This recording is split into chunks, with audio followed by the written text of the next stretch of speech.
Welcome back aboard Arabella, where on this morning the crew woke up to a sound they hadn't heard in a while. With the day of rain in the forecast, there was hope that the province would lift the restrictions on activities in the woods.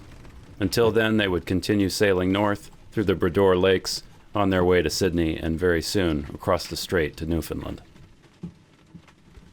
Well, you ready to go check out the next spot? Yes, I am. I think we have a perfect beam reach there if Sounds amazing. if things are looking right. We got it on Sounds the nose perfect. headed out of here, which is fine. Yeah, and then we make a big turn and One tack. yeah, hopefully. I mean, we got a nice 12 and a half, 13 knots of wind. It should be a beautiful sail. Yeah, the most I've seen is gusting just over 20. Yeah. And we are pretty unfettered with the way the wind's coming in right now, so I don't expect that to be any more when we get out. It's not like we're in a real sheltered spot and blocked from it. Well, I would say, why don't we go and you can put up the mainsail. Before we take off? Yeah, because we're at anchor, so we're pointed into the wind, and that is exactly the way that we need to go. All right. So we can put up the main, and we'll just stay pointed into the wind, and the sail will luff, and it'll flap around a little bit. It won't be an issue. And then that way, when we get out and make the corner, all we got to do is go put up the head sails. Okay. Is anything stuck over there? Nah, just this reef line's giving you a hard time.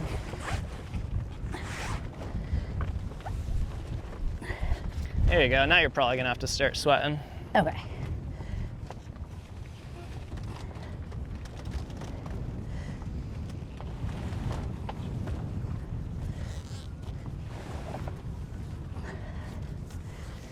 And if you get to the point where it's too hard, just make one off and haul the other a bit, go back and forth. Sails are big. Yeah. I'm like, why aren't we there yet?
You can see the sandbar, and when we came in here, this was a really good opportunity to practice anchoring with the bow very close to the shore, with the stern anchor farther out in deeper water. We could have just anchored out in the cove a little bit, but we read in the reviews that this was a steep, sandy shore that ran right up, and you could safely put your bow basically on the beach. So we came in, Robin hopped in the tender and rode to shore to get footage. I did a little whoop-dee around and came back in. And my plan was to pull up to the bar behind me, drop the main anchor, and then let the wind just blow me back to a happy place and drop the stern.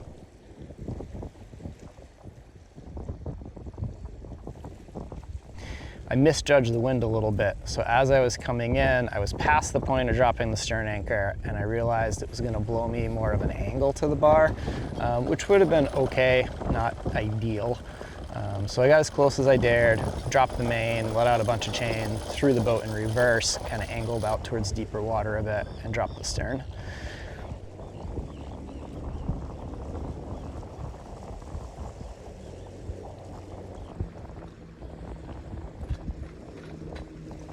In hindsight, what I should have done is drop the stern anchor on the way in, and then drop the bow. And that would have been a lot easier with another person on the boat to feed out and let out the stern anchor while I drove the boat and then ran up and let out the bow anchor. With the wind off the bar, I was really hoping that I'd be able to just drop the main, go way out, let a bunch of scope out, drop the stern anchor, and then kind of reel back in closer to the beach. Now, if we were to drop one big anchor down into the abyss, this anchor will do a pretty good job of keeping us off of these rocks, because if we go that way, we're trying to drag that anchor uphill, and if we manage to drag it uphill, our scope is just going to get better and better. But this anchor is not going to do a good job of holding us if we are blown away from the shore, because then we're pulling this anchor down into deeper and deeper water. We're essentially dragging it downhill, which is a lot easier than dragging it uphill. And as we drag it downhill, our scope decreases, it gets worse. So in this instance, you throw one anchor down into the abyss to keep you from getting blown into the rocks and the shore, and then you put another anchor right close to shore, or you tie off to rocks, or you tie off to trees, and that's what keeps you from getting blown out to sea. So it worked out, and it was a great opportunity to practice that and learn some of these things and see how it feels to do in a spot where there's like no consequences. It's just steep gravel around here. If we ran ashore and we'd literally just be bumping against it, we would motor off, not a big deal. Very calm winds, lots of room. So this was a perfect time and place to practice some of these skills, because when we get to Newfoundland, I really think we're gonna need them. Things get really deep, really steep, and we're gonna need to be able to anchor stem and stern. And this was great practice for that.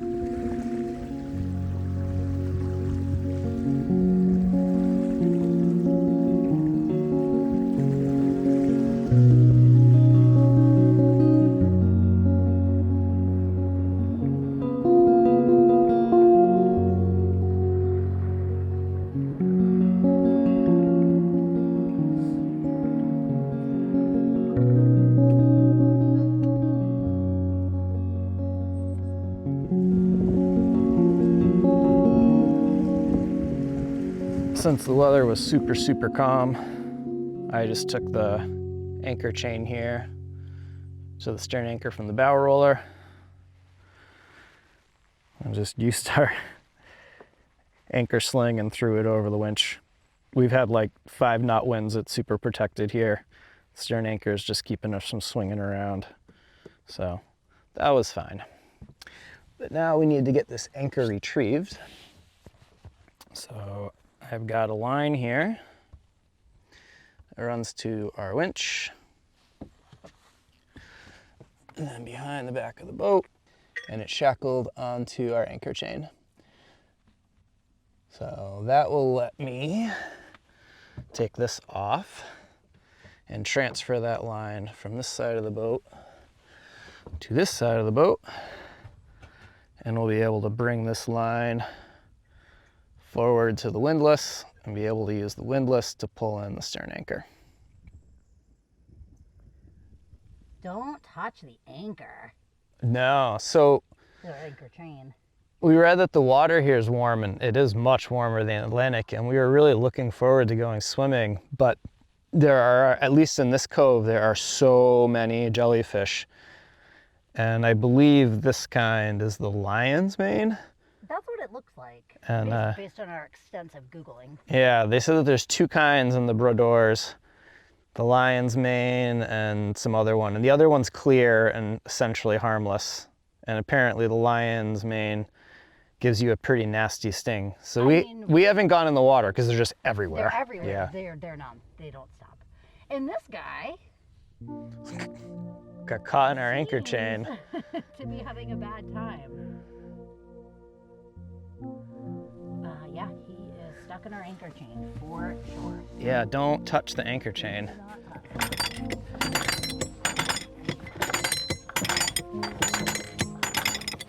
Oh, poor thing. We're just stretching him out like super hard.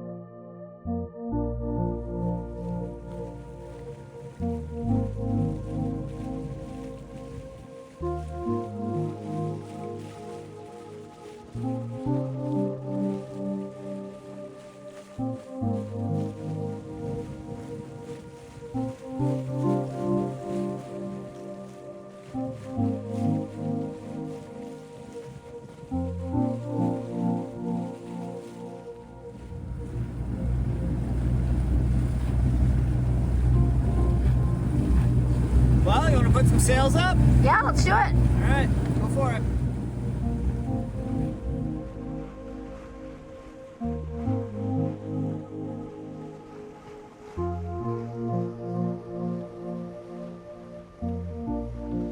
I set all of these sails.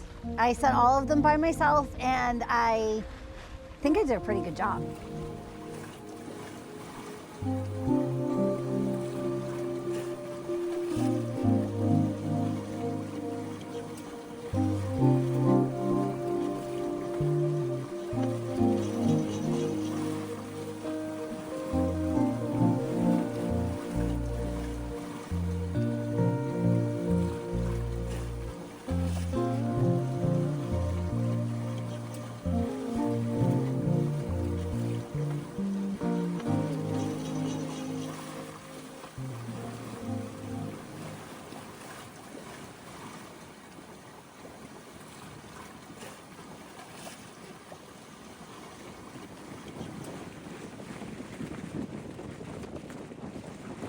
One of the many interesting things about the village of Baddeck is that it's very close to what was once the summer residence and laboratory of Alexander Graham Bell, the Scottish-born Canadian-American inventor.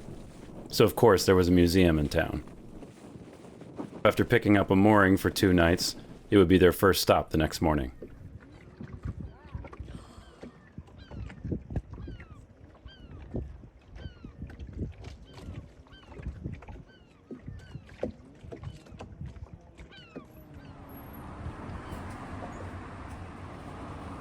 All right, I'm ready now.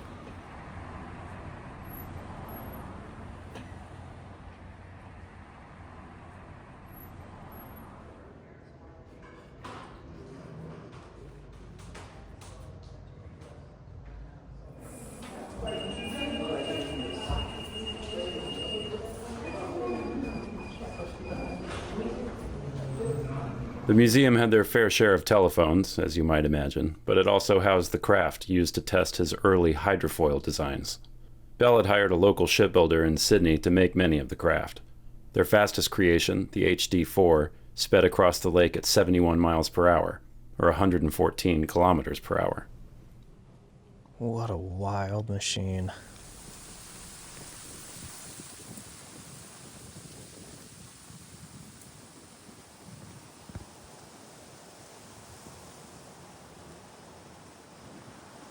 Although Steve and Robin are largely untethered from shore, they definitely both rely heavily on having a strong internet signal. The little problem they were having with Starlink was making that kind of a pain. So while they were waiting on a new dish to arrive, they were making do however they could.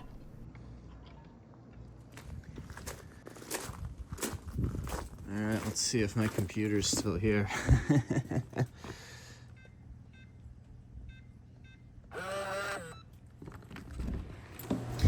Well, Cord's here. That's a good sign.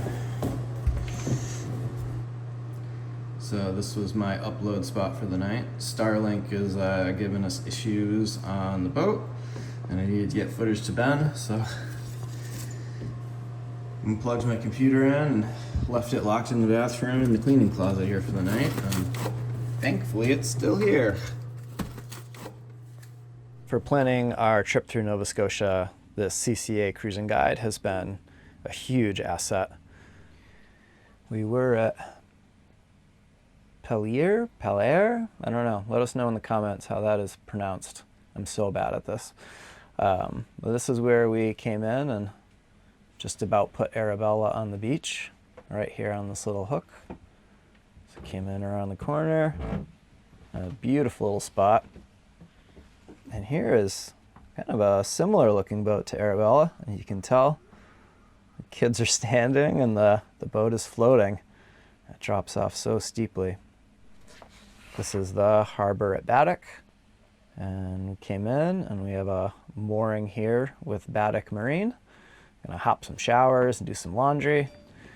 Once a week or so, every other week, we try to pick up a mooring somewhere and get access to a long hot shower and some laundry. So we're gonna do that while we're here in Baddeck.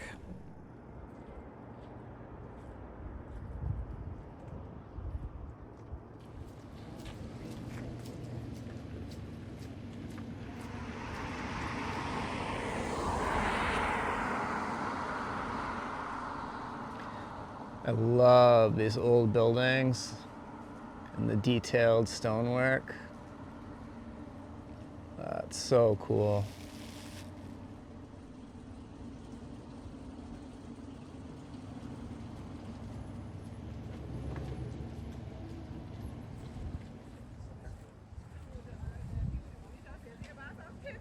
After grabbing a few critical supplies, they went back to the boat to go over the cruising guide and double-check the details of sailing to their next destination. Our next move is to leave Baddeck and head down the Great Brador. And we're gonna anchor just before we hit the Atlantic. And then tomorrow, if all goes well, we'll hop around the corner to North Sydney and start preparing for our crossing to Newfoundland. And while I'm doing that in North Sydney, Robin's gonna get on her bicycle and ride it all the way back to St. Peter's and get the truck and drive back up. And we're gonna stage the truck in North Sydney because that is where the ferry leads to head over to Newfoundland. And we need to get the truck over there if we're gonna be in Newfoundland for the rest of the winter. We don't want to get to Kelly's Cove when Sydney is at high tide.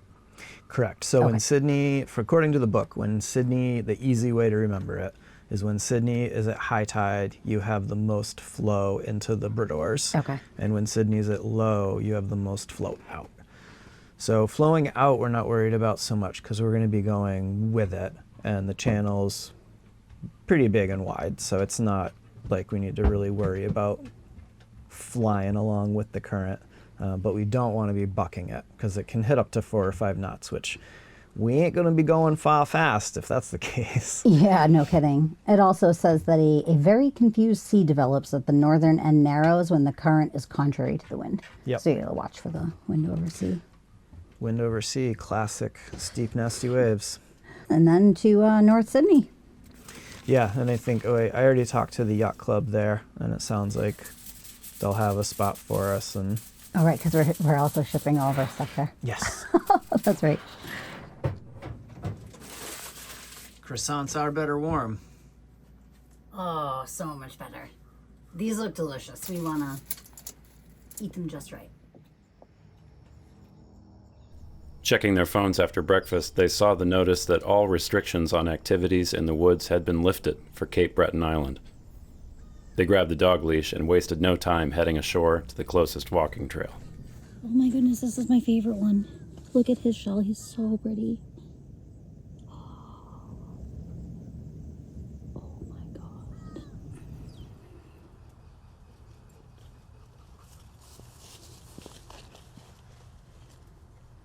When they close the woods, this is the type of situation I believe that they are closing them for. So a lot of the woods are really dense, and there's a ton of down timber on the ground, which is just how these dense evergreen forests are. You can imagine if a fire starts in here, it ain't gonna stop for quite a while.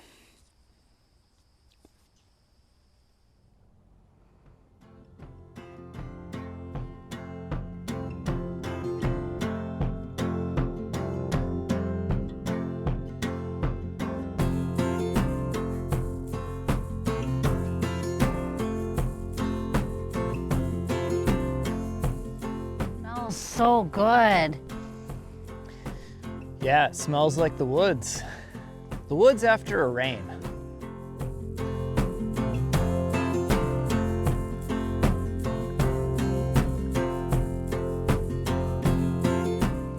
We just flushed a bunch of grouse, and this is why. Sorry, girls, I'm taking your food, but Yeah, they're wicked tasty. very tasty.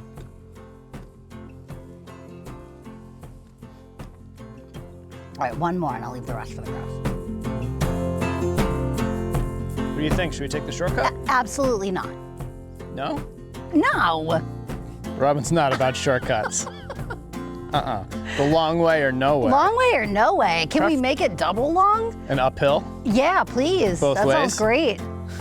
I'm just gonna run laps on this hill I was gonna say, do you want me to wait at the top for you to do 4 or 5 times?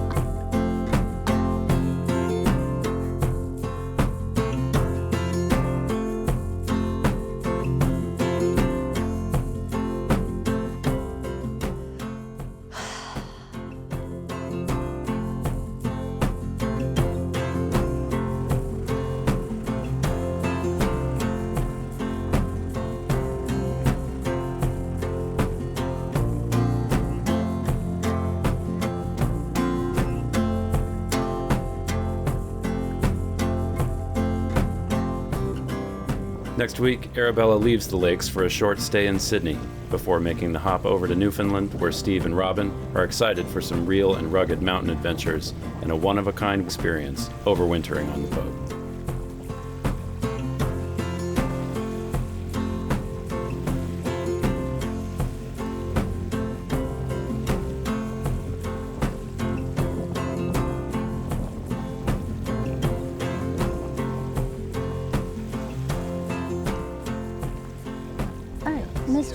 Mr. Biting Bug, you do need to leave. Sorry, you can't stay. I want to put my hand on that thing. Oh, thanks.